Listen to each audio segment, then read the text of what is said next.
High comedy actresses in Britain usually come from Kensington or try to sound as if they do. Maggie Smith was born in Ilford, Essex, and it's illustrative of the change that's come over the English theatre in the past 10 years that she's never tried to sound as if she came from anywhere else. She went to school in Oxford, and in 1952 the University Dramatic Society co-opted her to play Viola in Twelfth Night. That was her theatrical debut. Since then, she's acquired and consolidated two reputations. First, as a past mistress of comedy, perhaps the lightweight champion of her sex in the English theatre, and secondly, as a serious actress of extreme delicacy and pathos, capable of playing opposite Laurence Olivier in Othello. For her age and weight, she's arguably the most versatile girl on the English stage. She came to the legitimate theatre by way of intimate review. London first saw her in Share My Lettuce in 1957. She learned how to use the arched eyebrow, the appalled glare, the wince of disgust. Working in review taught her how to imply double meanings that often went far beyond anything the author could ever have imagined. In 1962, she played the lead in the London production of a Broadway hit, Mary, Mary, by Jean Kerr. By now, her conquest of Shaftesbury Avenue was decisive and complete. Where female performers are concerned, comedy usually means the battle of the sexes. Audiences love the sight of a spunky virgin cleverly outwitting masculine designs on her bed, and Maggie Smith handles such parts with a beady-eyed finesse that works just as well in restoration comedy as it does in Broadway imports. She gets her laughs by shying away from sex, by sidestepping and tripping up the clumsier male. If she attracts the hero, she quickly regrets it and takes evasive action as soon as possible, normally in a state of controlled panic. When Maggie Smith joined the National Theatre in 1963, she was still best known as a funny girl. She made her debut with the company as Sylvia in The Recruiting Officer, a restoration heroine who dresses up as a soldier in order to be enlisted by the man she loves. Predictably, she had a vast and deserved success. But she began soon afterwards to reveal something new, an ability to play serious characters whose approach to sex was affirmative and aimed at total erotic fulfillment. Instead of deflecting emotional onslaughts, brushing them off, or turning them against the person who launched them, she could now meet them head-on. The new Maggie Smith first asserted herself in Othello.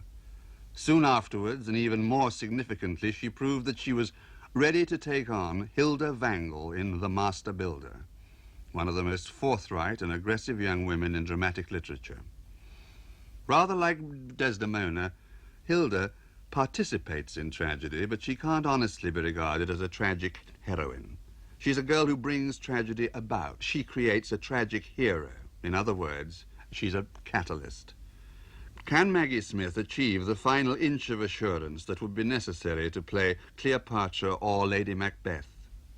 The answer depends on her own emotional development. She has the technique and the willpower, and there's no reason why she should not develop in time the full tragic passion. Meanwhile, Maggie Smith at her unique comedic best.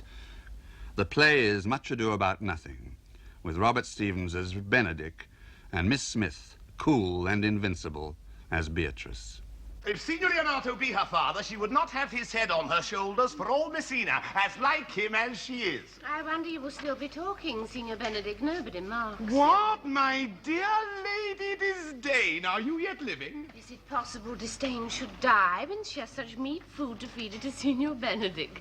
Courtesy itself must convert to disdain when you come in her presence. Then is courtesy a turncoat? But it is certain I am loved of all ladies, only you excepted. And I would I could find it in my heart that I had not a hard heart, for truly I love none. A dear happiness to women, they would else be troubled with a pernicious suitor. I thank God in my cold blood I am of your mind for that. I'd rather hear my dog bark at a crow than a man swear he loves me. God keep your ladyship still in that mind, so some gentleman or other shall scape a predestinate scratched face.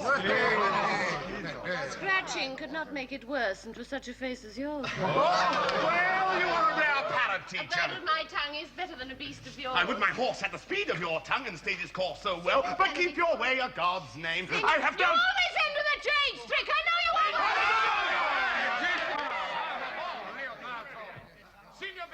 How do you go about playing a part like that?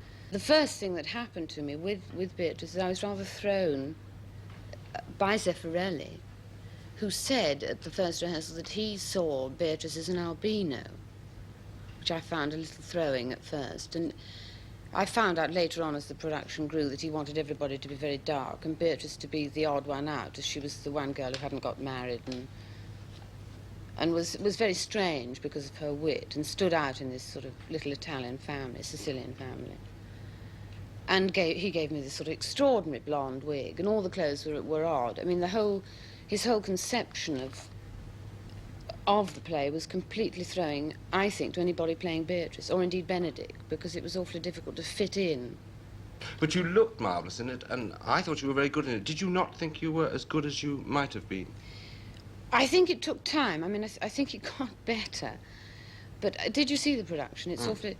Because it was so Sicilian and so extraordinary, and it was so visual. I mean, everything in the production was visual, the coloured lights and fairy lights, everything was going on all the time, bands and lots of funny business, real live, you know, people came on and were sofas and chairs and various things.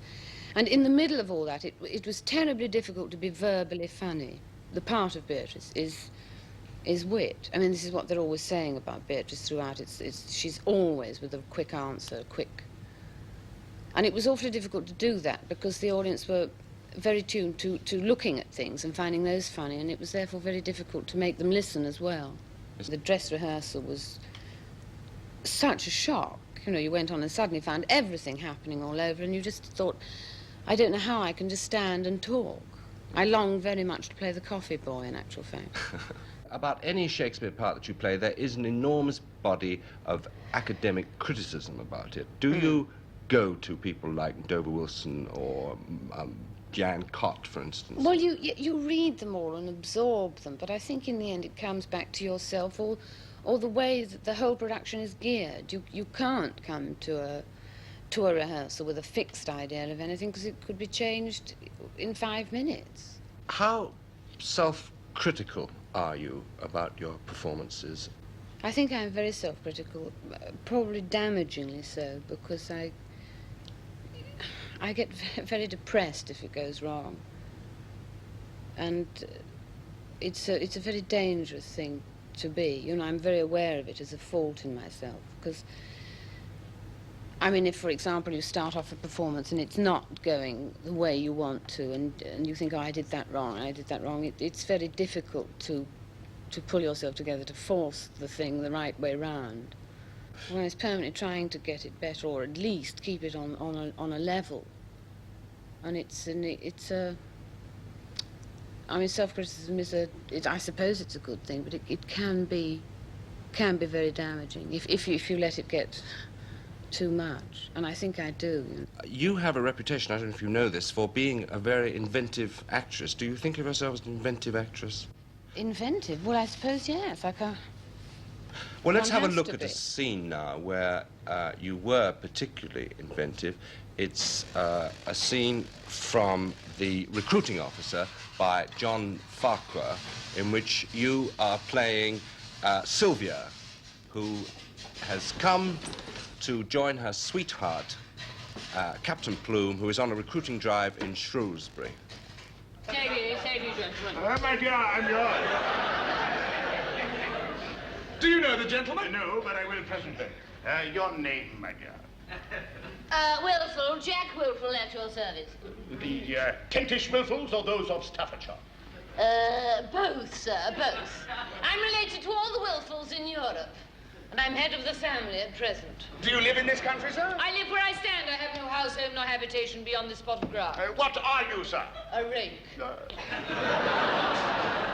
In the army, I presume? No, but I intend to list immediately.